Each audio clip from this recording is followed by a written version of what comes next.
మట్టి మీద ఉన్నది ఆ ఆడపిట్ల అంతాడు బావుడు ఆ దినవంతి గారికి కత్తి మీద కూర్చుండబెట్టి రాజ్యంలో వెళ్తా ఉన్నాడు రాజ్యంలో వెళ్తా ఉన్నాడు దేశంలో వెళ్తా ఉన్నాడు ఎన్ని మంటేరు పట్టరా ఎలవల స్థానం అంటారా ఐదు మంటేరు పట్టరా వారి స్థానం అంటారా తర్వాత ఎత్తన ఉన్నాడు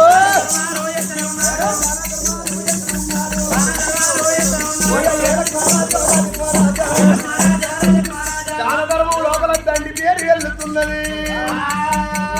ఎండ వయసులో నీడ విత్తులను పొత్తు చూసి భోజనాలు పెడుతున్నారు వాళ్ళు చూసి వస్త్ర దానం చేస్తున్నాడు పిల్లగాడు రాజ్యం వేసుకుంటే నెలకు 3 వర్షాలు కురుస్తున్నాయి నేస్తమైన పంటలు వండుతున్నాయి ధర్మదేవత 4 పాదాల మీద నాట్యం చేస్తున్నది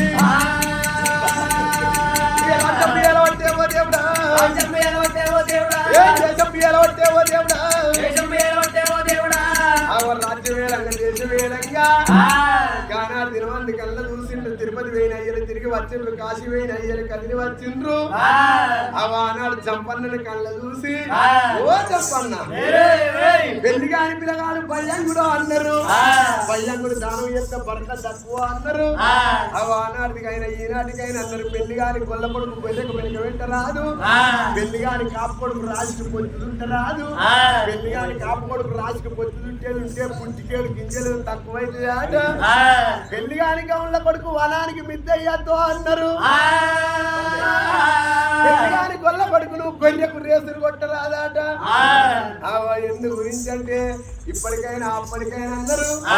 సంకల సత్రి పెట్టుకొని ఆ రాజ్యం వేళల్లాని ఈ తీరు ముచ్చట వలికిండు ఓ తల్లులారా ఒకప్పుడు చంపన్నకు జాలిగుంట జల్లు అందరి గుండెలకు బెల్లం అని కార్యాలు పొరలబడ్డాయి భగవంతాని ఇన్ని రోజుల బట్టి దానం చేస్తున్న ధర్మం చేస్తున్న గాని ఏ ఒక్కరైనా ఈ మాట వలకలేదు కొడుక ఓ కొడుక చంపన్న